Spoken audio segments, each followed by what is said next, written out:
Hi guys, le mois dernier, j'espérais que le plafond de la dette allait nous faire chuter le marché pour que je puisse racheter un peu plus. Malheureusement, il y a eu un accord très vite et la bourse a explosé. Donc je reste en attendant un peu sur ma faim avec mon portfolio qui a quand même beaucoup monté. Mais je m'attends à quelques turbulences quand même dans les mois qui viennent toujours. J'ai pas changé mon point de vue.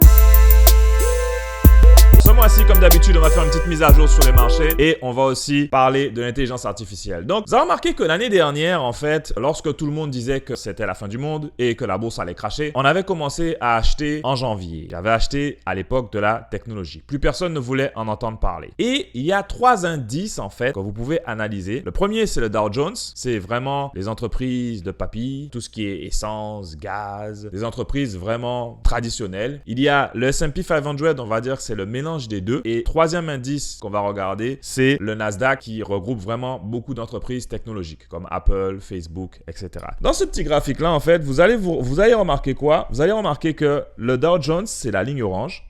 Le S&P 500, c'est la ligne au milieu avec les couleurs. Et la ligne bleue, c'est le Nasdaq. L'année dernière, en fait, le Nasdaq a vraiment coulé.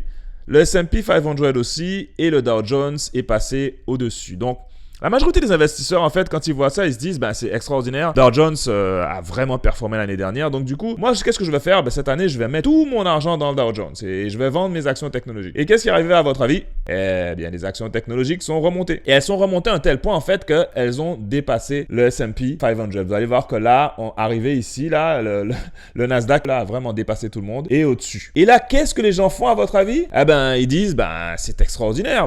Étant donné que la technologie performe bien, je vais m'empiler dans la technologie. » Malheureusement, la réponse est non. Purée, Cédric, tu nous fatigues. C'est compliqué ton histoire. L'important, c'est d'avoir l'esprit contraire. L'esprit contraire, c'est quoi? C'est faire le contraire de ce que fait la masse. En investissement, lorsque tout le monde se rue quelque part, tu y es déjà passé par là. Moi, en ce moment, je regarde pas vraiment la technologie. J'ai déjà acheté beaucoup de technologie en début d'année et le résultat est le suivant. Cette année, je suis à 95%, donc pratiquement 45%. C'est pas pour me vanter que je montre ça, c'est juste pour vous montrer que lorsque vous prenez des décisions au moment où personne ne veut acheter et que vous achetez les bonnes entreprises sous-évaluées, vous pouvez faire des résultats supérieurs à la norme. Et sachez que 45%, ce sera pas tous les ans que je ferai 45%. Là, en ce moment, les journaux vont commencer à vous dire, ça y est, nous sommes dans un marché haussier, en anglais, dans un bull market. Et dans les bull markets, en fait, l'exubérance commence. Tout le monde va commencer à vous parler d'actions. Votre voisin, votre voisine va commencer à vous parler d'actions. Pour l'instant, c'est pas vraiment le cas parce qu'on est au début du bull market. Et quand les médias embarquent, il y a ce qu'on appelle de la rotation. Les grosses sociétés d'investissement, elles achètent des secteurs, évidemment. Là, la technologie est montée pas mal.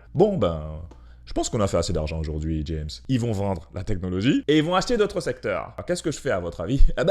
J'achète d'autres secteurs. En ce moment, j'achète tout ce qui est santé. J'aime bien aussi Consumer Staples, Procter & Gamble, des entreprises comme ça, ou des entreprises comme UNH Santé.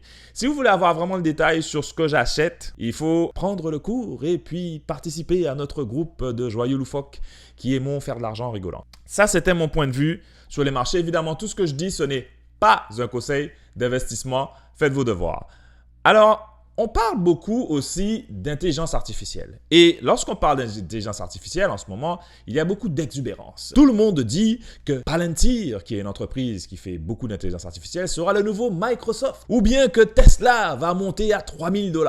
Donc, vous voyez que le marché, c'est vraiment les opposés. En début d'année, tout le monde voulait se pendre. Personne ne voulait entendre parler de la bourse. Et maintenant, tout le monde commence à vouloir acheter dans tous les sens. Il faut savoir qu'au niveau de l'AI, à notre niveau, petite entreprise qu'on est, on est vraiment à fond dedans. Pourquoi? Parce qu'on gagne énormément de temps. Je vous donne un exemple. Lorsqu'on montait les vidéos, on passait des heures à couper des silences. Et maintenant, ça se fait en quelques secondes, en fait. Il y a même des intelligences artificielles qui créent des réels pour Instagram, des mini-vidéos, automatiquement. On n'aime pas trop à utiliser ça encore. On est un petit peu à l'ancienne. On aime bien mettre notre touche, mais ça va peut-être pas tarder. Tout ça pour vous dire que l'efficience arrive et méfiez-vous, peut-être que les résultats des entreprises vont s'améliorer. Parce que qui dit efficience dit productivité, qui dit amélioration de la productivité dit plus de revenus. Dans les années qui viennent, en fait, la bourse est susceptible de monter, mais plus rapidement. Pour quelle raison?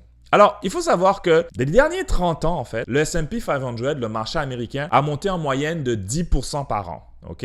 Mais les dernières 10 années, le même S&P 500 est monté de 13% par an. À mon avis, c'est mon point de vue, cette accélération-là va continuer. Par contre, au niveau des employés, il y aura sûrement un changement de secteur des employés actuels ou une chute du nombre d'employés. Un exemple, c'est des entreprises de médias qui sont aux États-Unis qui ont commencé carrément à virer pratiquement tous ces employés pour les remplacer par une AI. Souvent, on parle d'AI, on parle souvent de Microsoft, on parle beaucoup de ChatGPT, mais il y a des pionniers de l'AI. Donc, l'entreprise que moi, je regarde beaucoup et que j'ai déjà beaucoup investi dedans, c'est Google. Google, pourquoi? Parce que Google, en fait, elle a innové dans ce secteur-là depuis plus de 10 ans et elle a inventé ce qu'on appelle Google Brain. Donc, en gros, c'est un centre de recherche qui s'appelle Google Brain qui est dédié à l'IA et cette équipe-là, en fait, a créé beaucoup de choses comme, par exemple, Google Assistant que vous connaissez lorsque vous commencez à poser des questions et qui vous répond. Google Translate qui vous permet de traduire automatiquement un langage en parlant. Google Photo. Donc, Google Photo est extrêmement puissant pour sélectionner des lieux, des personnes, pouvoir décortiquer vos photos et puis les classer, etc. Ensuite, il y a tout ce qui est automatisation publicitaire. Google utilise beaucoup l'intelligence artificielle aussi pour ses publicités et toutes les entreprises qui utilisent Google, en fait, sont un petit peu dépendantes de Google. Quand tu commences à faire de la promotion avec Google et que tu rejoins beaucoup plus de personnes, beaucoup plus de clients, eh bien, une fois que tu arrêtes ta promotion, tu vas remarquer que tu joins plus personne. Donc, ça fait que Google est vraiment difficile à contourner pour moi en termes d'intelligence artificielle. Donc, du coup, je pense que l'action est encore un peu sous-évaluée et je continue d'investir dans Google. Une autre action aussi que je regarde, c'est Amazon parce que Amazon, pour moi, n'a pas fini, en fait, n'a pas encore récupéré sa valeur. Dans les mois qui suivent, il y aura une petite correction pour les raisons suivantes. Donc, il y a la saisonnalité, comme j'expliquais dans le dernier Market Update précédent. Vous pouvez le regarder si vous cliquez sur le lien. Donc, il y a le fait qu'entre mai et octobre, en général, la bourse a des moins bons résultats. Donc, je vais profiter évidemment de ces périodes pour ajouter sur mes positions. Et voilà. Si vous voulez savoir du détail sur ce que j'achète, ce que je vends en général, vous pouvez toujours rejoindre notre groupe en allant sur investirsoimeme.com et en regardant un cours et adhérer au groupe privé pour avoir les trades. Ceci était le Market Update. J'espère que ça vous a plu. Big up, retour en million.